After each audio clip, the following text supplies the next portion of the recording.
지난 수요일이죠. 연방준비제도 연준의 의장인 제롬 파월이 연방 상원 금융위원회에 참석해서 높은 물가를 잡기 위해 금리를 인상할 수밖에 없고 그에 따른 경기 침체 가능성이 있다라고 하는 발언을 했습니다.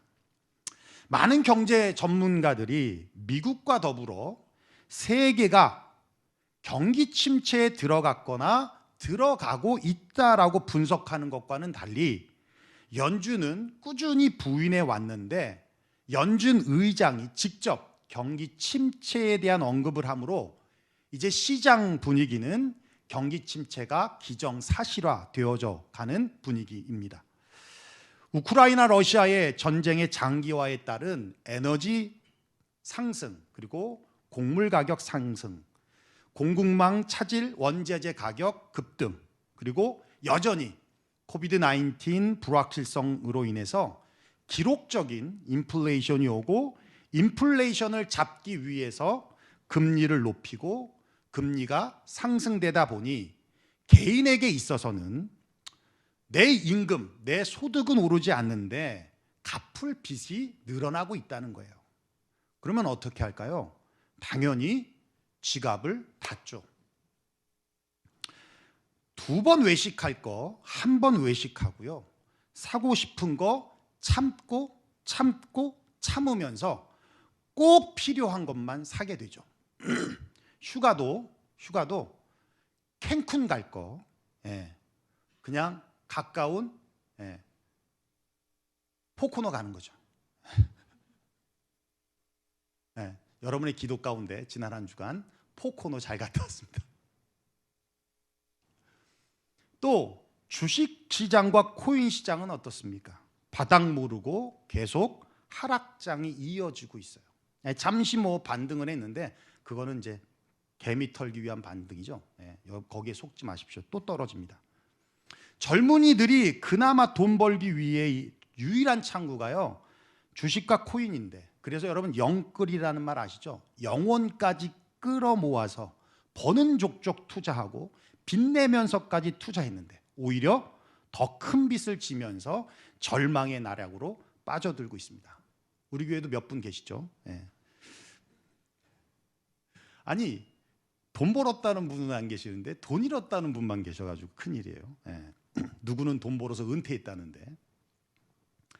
부동산 시장도 마찬가지입니다. 모기지 금리, 기준금리가 상승하니까 모기지 금리가 지금 6%대입니다. 6%대. 사는 사람이 없죠. 집을 사야 가구도 사고 TV도 사고 집도 고치고. 우리 얼마 전에 우리 교인 중에 한 분이 집 샀죠. 그래서 어떻게 해요? 지금 리노베이트 하죠. 그러니까 소비가 일어나잖아요. 그죠? 가구도 사야 되고 집도 고쳐야 되고 이런 소비가 이루어지는데 매매가 없으니까 소비가 없어지죠. 사는 사람이 없으니까 또 신규 주택 건설도 없죠. 그러니까 부동산도 다운되고 건설업도 다운되고 이렇게 소비가 위축되면 당연히 생산이 줄죠. 생산이 줄면 당연히 기업의 이득이 줄죠. 기업의 이득이 준다는 건 기업은 지난주 말씀드렸죠. 절대 손해보지 않는다고. 그러면 어떻게 하겠습니까? 인원을 감축하는 거죠. 해고하는 겁니다. 여러분 뉴스를 들으면 아시겠지만 많은 기업들, 아주 큰 기업들이 몇만 명씩 해고하고 있는 상황이죠. 우리가 아직은 인플레이션은 느껴요. 물가가 올라갔기 때문에. 근데 경기 침체에 대한 걸 잘 못 느끼고 있는데요. 곧 아마 느끼게 될 겁니다. 그렇게 되면 소비자들은 쓸 돈이 있는데 안 쓰는 것이 아니라 아예 쓸 돈이 없어지죠. 왜? 직장을 잃었으니까 쓸 돈이 없는 거예요. 그렇게 되면 소비를 다시 진작시켜야 되기 때문에 연준은 돈을 풀죠. 그 돈이 풀리면 그 돈이 누구한테로 가냐? 서민들한테 오지 않죠. 코비드는 특별한 케이스입니다. 전 국민에게 얼마씩 돈을 준다는 건 특별한 케이스예요. 부자들한테 가죠. 실질적으로 코비드도 역시 있는 사람들한테 많이 돈이 갔잖아요. 그죠? 그러니까 있는 사람들은 더 있어지고 없는 사람은 더 없어졌죠. 그러니까 서민들은 여전히 어려운 상황에 직면하죠. 이게 경기 침체입니다. 여러분, 경기 침체라는 말은 정말 무서운 말입니다. 경기 침체는 곧 삶의 위기가 온다는 말이에요. 우리 유영교회 성도님들은 너무 걱정하지 마십시오. 지난 코로나를 겪으면서 교회적으로 구제금들을 지금 잘 모아놓고 있어요. 그래서 선교사님들과 우리 교인들에 한해서는요, 폭우를 피할 수 있을 정도의 우산 역할은 교회가 해줄 수 있을 듯합니다. 그러니까 그런 부분에서 너무 걱정 안 하셔도 돼요. 인터넷에 한 개인이 올린 글을 봤습니다. 자신을 요즘 사회적 문제가 되고 있는 30대 고학력 백수라고 소개하면서 자신을 잉여인간이라고 표현을 해요. 여러분, 잉여인간이란 잉여, 쓰고 남았다는 말이죠.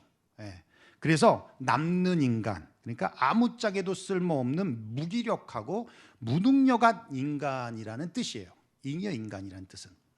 그러면서 그런 이유에 대해서 말하기를, 취업은 못하면서 나이만 먹고, 그러다 보니 나이가 많아서 이제는 취업이 안 되고, 경기가 어려우니 알바 찾는 것도 힘들고, 점점 기회는 잃고 사회라는 경계 밖으로 추방당하는 소외감에 매일 술을 달고 살다 보니 술에 골아떨어지지 않으면 불안해서 잠을 자지 못하고, 그러다 보니 건강마저도 잃어가면서 약이 하나씩 추가되어지고, 살아야 한다라고 하는 공포 끝에서 죽을지도 모른다는 공포를 만나는 악순환의 그림자가 자신 앞에 가로막고 있다. 그러면서 자신은 잉여인간이다라고 표현을 하더라는 거예요. 참 그 글을 읽으면서 가슴이 아팠습니다. 살아야 한다는 공포 끝에서 죽을지도 모른다는 공포를 만난다. 이건 제가 쓴 표현이 아니라 인터넷 게시자가 쓴 표현이에요. 사는 것도 지옥이라는 거예요. 사는 것도 지옥이라는 거예요. 근데 죽는 건 더 무섭다는 거예요. 그 지옥 속에서 죽음이란 공포를 만나게 된다는 겁니다. 이분만 자신을 잉여인간이라고 볼까요? 아니요. 세속적인 세상으로 들어가서 치열한 경쟁 속에 살아가고 있는 대부분의 사람들이 자신을 잉여인간, 아니 더 노골적으로 쓰레기 같은 취급을 하고 있다라는 거예요. 그건 인본주의적 자본주의가 만들어낸 세속적 가치관과 결과물입니다. 에베소 2장 10절에 우리에게 말씀하고 있어요. 우리는 그가 만드신 바라 그리스도 예수 안에서 선한 일을 위하여 지으심을 받은 자니, 이 일은 하나님이 전에 예비하사 우리로 그 가운데 행하게 하려 하십니다. 하나님의 창조물이라, 그것도 선한 일을 위하여 지음받은 자들이다 선포하고 있어요. 잉여인간이라니요, 쓰레기라니요. 마샬 리네한이라고 하는 심리치료 대가가 쓴 인생이 지옥처럼 느낄 때라는 책이 있습니다. 500페이지 정도 되는 책인데요, 이 책의 저자는 마샤라고 하는 정신질환을 앓고 있는 환자예요. 그것도 악명 높기로 유명한 경계성 인격 장애입니다. 이 경계성 인격 장애가 어떻게 나타나냐면 우울증, 분노, 충동 조절이 안 되는 거예요. 그래서 대인 관계를 맺을 수가 없습니다. 자살 충동도 잦고요. 한마디로 감정 기복이 심한 장애예요. 끝판왕이죠, 끝판왕. 근데요, 그녀는 그의 책에서 자신은 경계성 인격 장애를 앓고 있는 정신질환 환자라고 소개를 하고 있어요. 어떻게 보면 감추고 숨기고 싶은 자신의 모습 아닙니까? 특별히 심리치료사인데 그거에 노출되어지면 어떤 사람이 그녀에게 심리치료를 받겠습니까? 그럼에도 불구하고 자신의 아픔을 그대로 노출시킨 이유는 행동치료의 가장 중요한 것이 바로 수용이라고 믿기 때문이라는 거예요.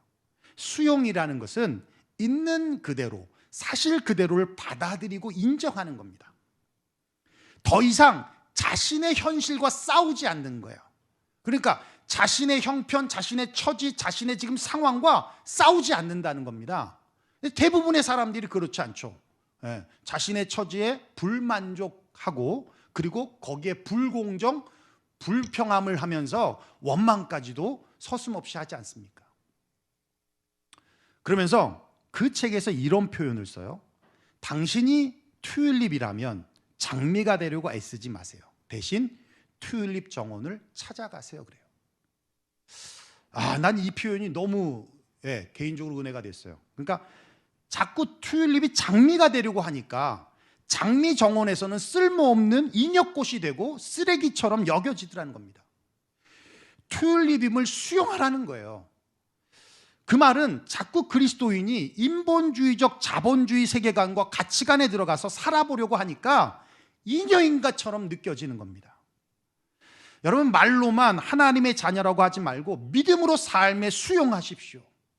교회에서만 하나님의 창조물이라고 하지 말고 가정에서, 직장에서, 사회 속에서 믿음으로 보여주시라는 겁니다. 베드로전서 3장 9절에는 분명히 말씀하고 있는데요, 여러분 한번 읽어볼까요? 시작. 악을 악으로 욕을 욕으로 갚지 말고 도리어 복을 빌라. 이를 위하여 너희가 부르심을 받았으니 이는 복을 이어받게 하려 하심이라. 여러분, 왜 악을 악으로 욕을 갚지 말고 복을 빌라고 말씀합니까? 복을 이어받게 하려고. 다시 말하면 우리는 복받은 사람이니까 악을 악으로 대응하지 말라는 거예요. 욕을 욕으로 갚지 말라는 얘기입니다. 그렇습니다. 여러분, 우리는 복받은 사람들입니다. 여러분 믿습니까? 복받은 사람들이에요. 잉여인간이라니. 시애틀에 가면요 꼭 봐야 할 곳이 있죠. 스타벅스 1호점입니다. 들어가려면 30분, 40분 정도는 주서야 할 정도로 정말 많은 관객들이 몰리는 곳이기도 해요. 작년에 제가 이경이하고 같이 갔는데 그때도 20분 기다렸어요. 코비드 때인데도 20분 기다렸어요.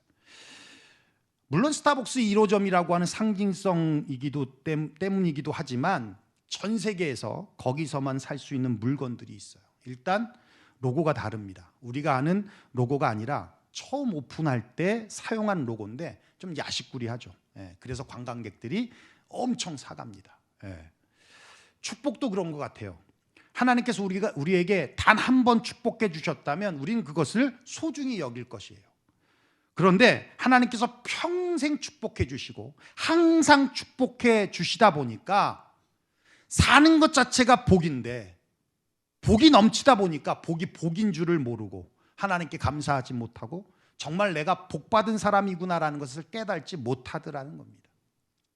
그와 반대로요, 오늘 본문의 바울은 마치 자신이 축복자, 마치 자신이 복을 주는 사람인 양 한 번도 만나보지 못한 로마 교인들을 향해서 내가 나아갈 때 그리스도의 충만한 축복을 가지고 갈 줄을 내가 확신한다라고 하면서 축복에 영향력을 끼치겠다라고 단언을 합니다. 그 이유를 살펴보면 첫 번째는 그거예요. 소명감입니다. 누가 나를 부르셨는가? 사도 바울은 항상 그 서신을 보면 인사말에 그래요. 예수 그리스도의 종 혹은 예수 그리스도의 사도로 부름받은 나 바울은 이라고 기록을 해요. 로마서 1장 1절에 보면 예수 그리스도의 종 바울은 사도로서 부름을 받아 하나님의 복음을 위하여 택정함을 입었으니, 자신을 사도로 복음을 전하는 자로 부르신 분은 예수 그리스도라고 분명히 말씀하고 있습니다. 그리고 자신을 그분께 매인 종이라고 증거하고 있어요.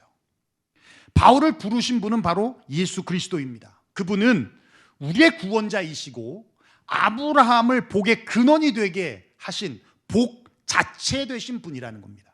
그래서 바울은 확신과 자신감 넘치게 그리스도의 충만한 축복을 가지고 간다라고 했다라는 거예요. 그렇습니다. 우리는 우연히 세상에 던져진 존재가 아닙니다.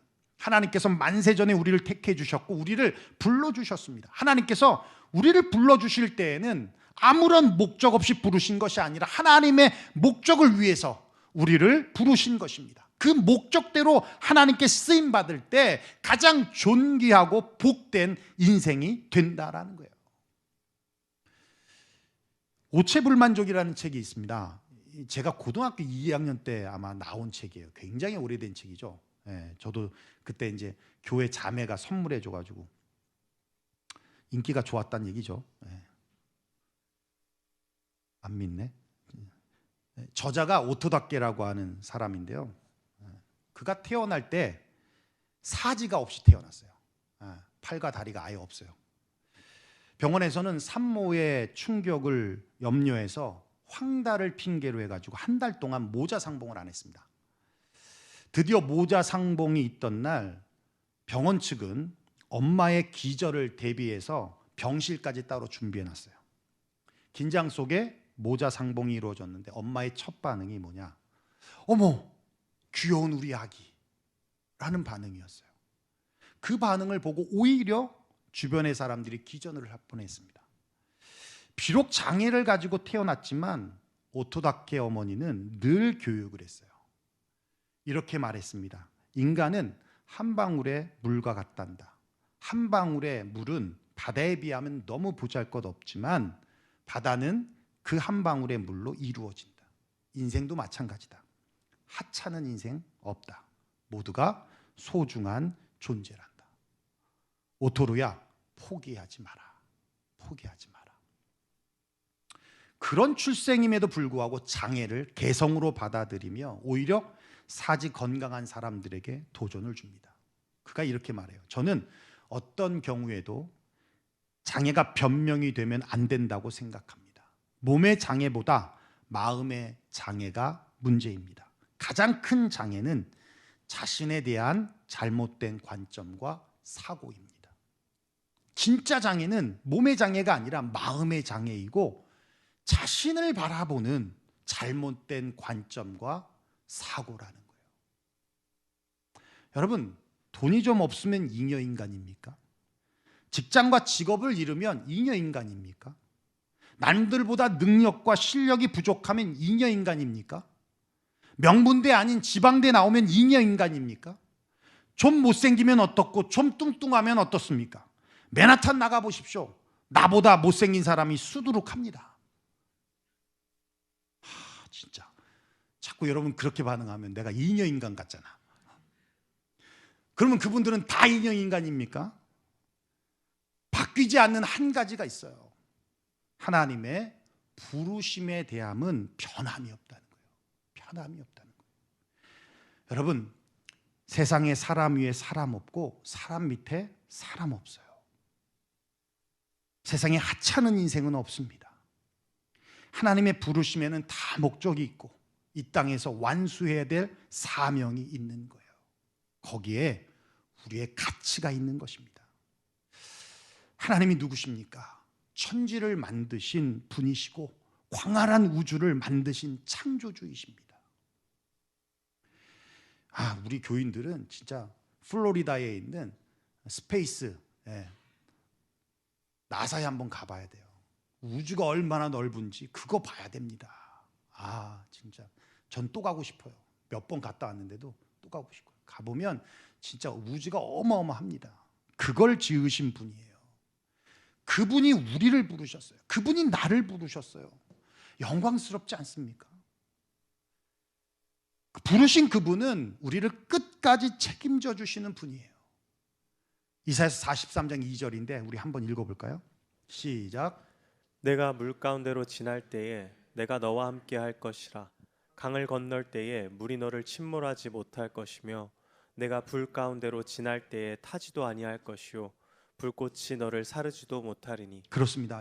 얼마나 귀한 말씀입니까? 우리가 물 가운데 지날 때에도 함께 해주시고 강을 건널 때 배가 침몰되지 않게 지켜주시고 불 속에 걸어갈 때도 그을리지 않게 지켜주신다라는 거예요. 인생의 모든 위험 가운데 하나님이 함께 하시며 지켜주신다는 말씀입니다. 여러분, 우리가 인생을 살다 보면 물 가운데 지날 때도 있고요, 불 가운데도 지날 때가 있어요. 근데 그럴 때 공통점이 있습니다. 우리가 우리의 인생을 컨트롤할 수 없다는 거예요. 우리가 우리의 인생을 핸들링할 수 없다는 거예요. 지금 평안할 땐 내 인생을 내가 핸들링할 수 있는 것처럼 느껴지죠. 근데 정말 이런 위기가 오면 핸들링이 안 돼요. 컨트롤이 안 됩니다. 그때도 우리와 함께 하시면서 우리를 보호하시고 지켜주시는 분이 바로 우리를 부르신 하나님이시다. 여러분 믿습니까? 그 소명감이 바울에게 있었다라는 거예요. 두 번째는 그겁니다. 복음에 대한 확신이에요. 복음에 대한 확신. 바울이 로마 교인들을 향하여 내가 너희에게 나아갈 때에 그리스도의 충만한 복을 가지고 간다라고 한 것은 무슨 특별한 기술이나 방법이나 맛있게 요리할 수 있는 레시피나 동문치를 가지고 가기 때문에 그런 것이 아니라 바로 그가 담고 있는 복음에 대한 분명한 확신 때문에 그렇습니다. 여러분, 복음이 무엇입니까? 말 그대로 복음이란 복된 소리입니다. 굿뉴스예요. 밤에 양떼를 지키는 목자들에게 천사가 나타나서 증거합니다. 보라, 내가 온 백성에게 미칠 큰 기쁨의 좋은 소식을 너희에게 전하노라. 오늘 다윗의 동네에 너희를 위하여 구주가 나셨으니 곧 그리스도 주시니라. 복음은 모든 백성에게 미칠 큰 소식입니다. 큰 소식이고 기쁨의 소식입니다. 그리고 좋은 소식입니다. 그게 바로 예수 그리스도, 그분 자체가 복음입니다. 십자가에 죽으시기 위해 이 땅에 태어났다라는 것이 복음입니다. 세례요한이 옥에 있을 때에 예수님이 하시는 말을 듣고는 그의 제자를 시켜서 묻습니다. 메시아로 오실 그분이 당신이십니까?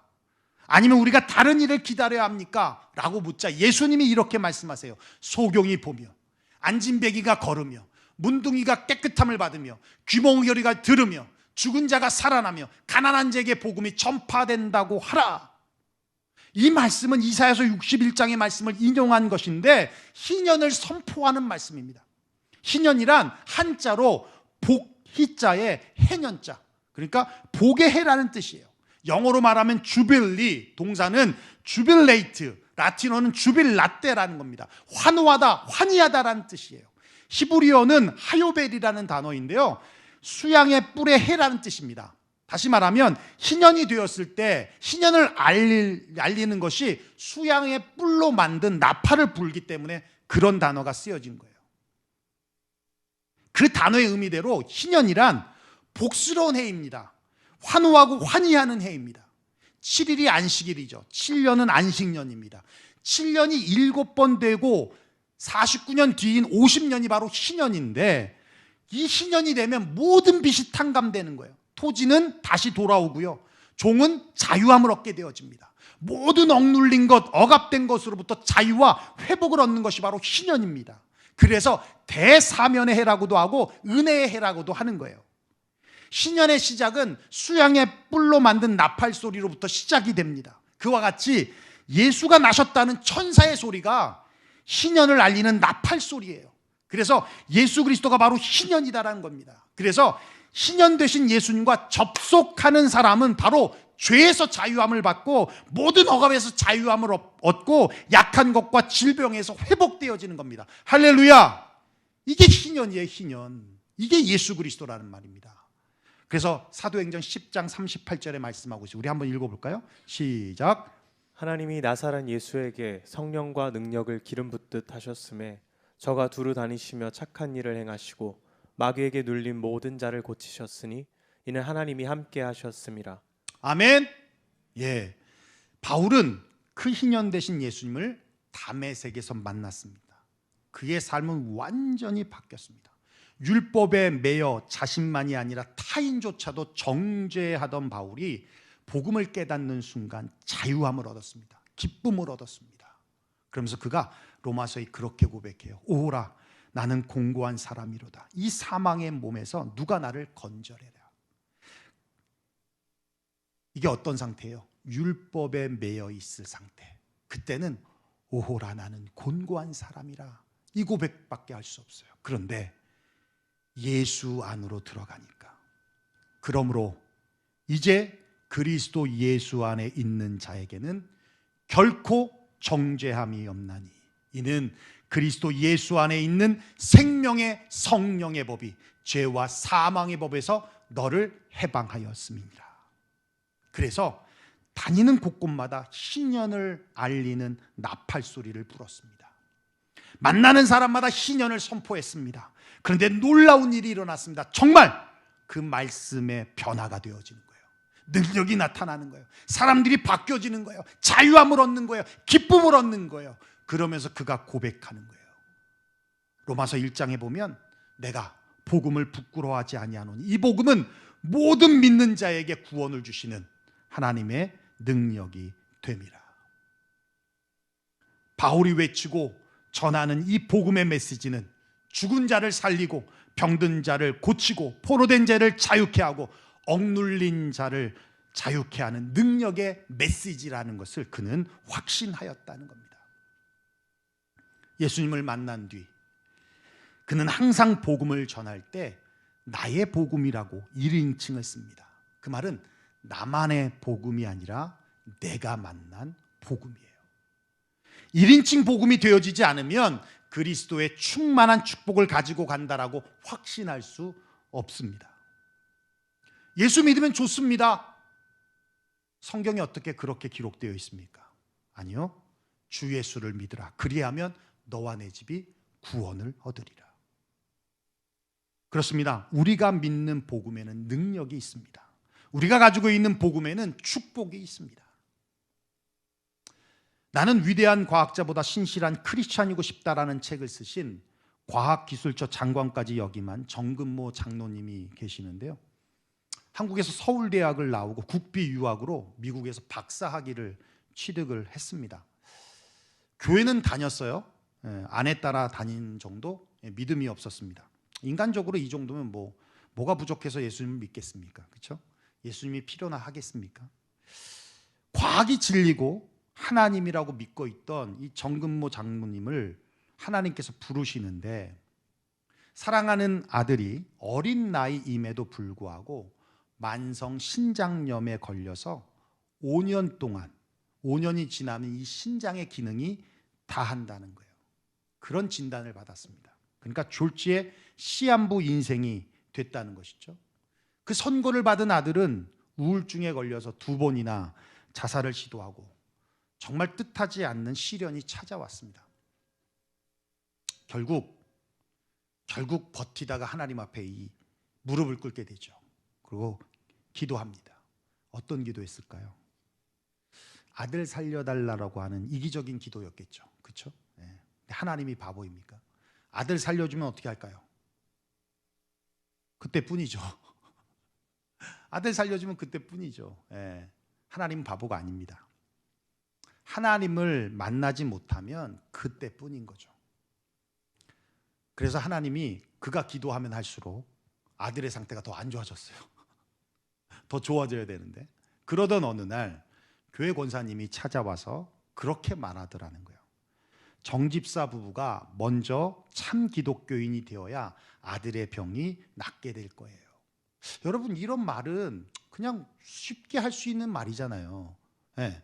근데 누구나 할 수 있는 말, 쉽게 할 수 있는 말이 하나님 말씀처럼 들려지더라는 거예요. 그 권사님이 그렇게 말하시고 의도를 갖고 말한 게 아니라 그냥 그렇게 말한 얘기하고 말하고 싶고 가셨는데 그 말이 잊혀지지 않더라는 겁니다. 그래서 정말 하나님이 살아계신다면 만나고 싶다고 하는 마음이 생겨졌어요.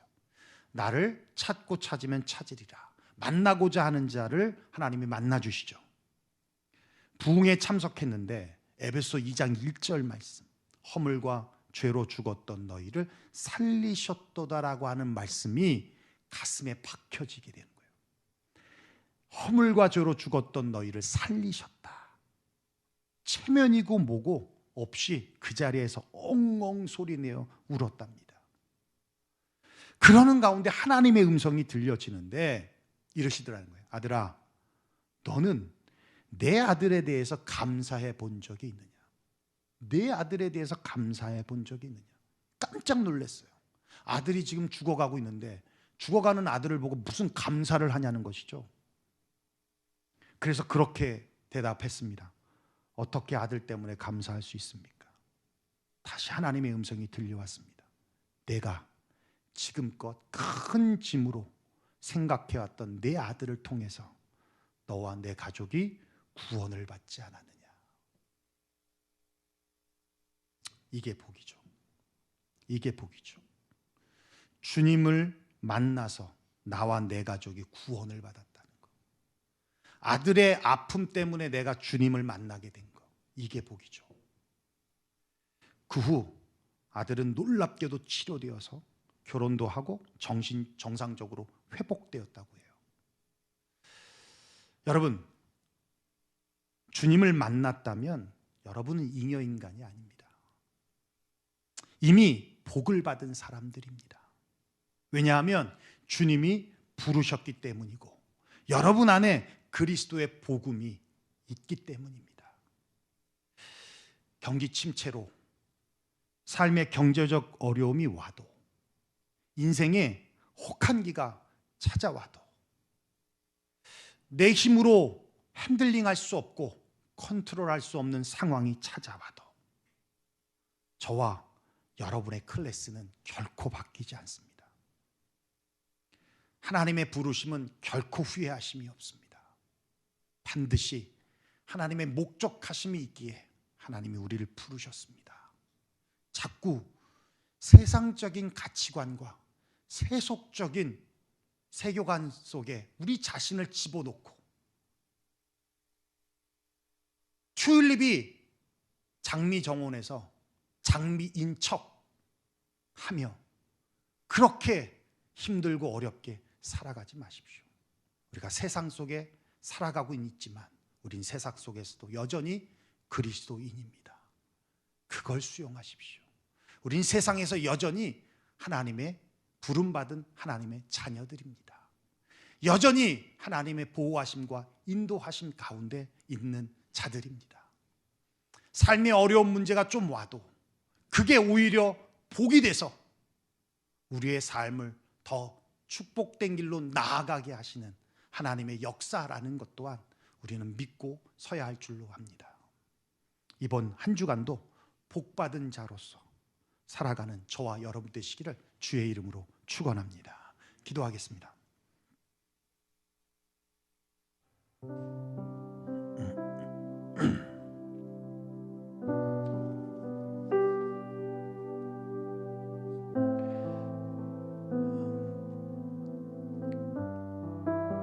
혹시 여러분 안에 잉여인간이라고 하는, 아니 그 단어는 쓰지 않을지언정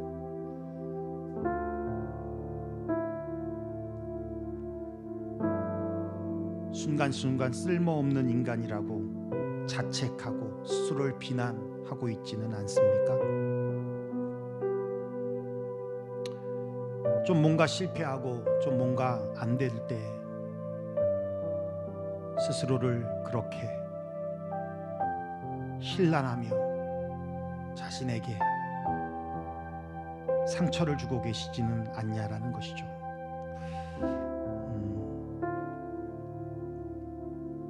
여러분 수용하십시오. 여러분은 그리스도인입니다. 쓰레기 같은 세상 속에서도 빛나야 될 그리스도인입니다. 어둠 속에서도 감춰질 수 없는 그리스도인입니다. 그건 결코 바뀌지 않는, 변하지 않는 분명한 우리의 클래스입니다. 수용하십시오. 그리고 하나님이 나를 부르셨고 그 복음이 나를 축복하며 나를 통하여서 그 복음이 흘러갈 때 내가 받은 복이 그에게도 흘러간다라는 그 확신을 바울만 아니라 저와 여러분 가운데 있기를 원합니다. 여러분, 경기가 힘들고 경제가 힘들고 재정이 힘들고 여러 가지 어려움들이 찾아온 분들도 있을 수 있습니다만은 결코 혼자가 아니라는 거 여러분 기억하십시오. 교회가 여러분과 함께 할 것입니다. 그리고 제가 여러분과 함께 할 것이고 우리 주님이 여러분과 함께 할 것입니다. 우리가 할 수 있는 일은 내게 맡겨주신 일을 최선을 다하여 충성을 다하여 하면 그게 우리가 해야 할 최선인 것입니다. 나머지는 우리 주님이 책임지시고 우리 주님이 이끌어 주실 겁니다. 오늘 말씀드린 대로 우리 함께 기도하며 나아갔으면 좋겠습니다. 여러분 안에 있는 그리스도인의 자존감이 더 세워졌으면 좋겠고 그리스도 안에서의 자신감들이 여러분 안에 다시 있어졌으면 좋겠고 드리고 여러분을 통한 축복이 흘러나갔으면 좋겠습니다. 오늘 말씀 들은 대로 우리 함께 기도하며 나가겠습니다. 기도하겠습니다. 고마우신 우리 아버지 하나님 감사와 영광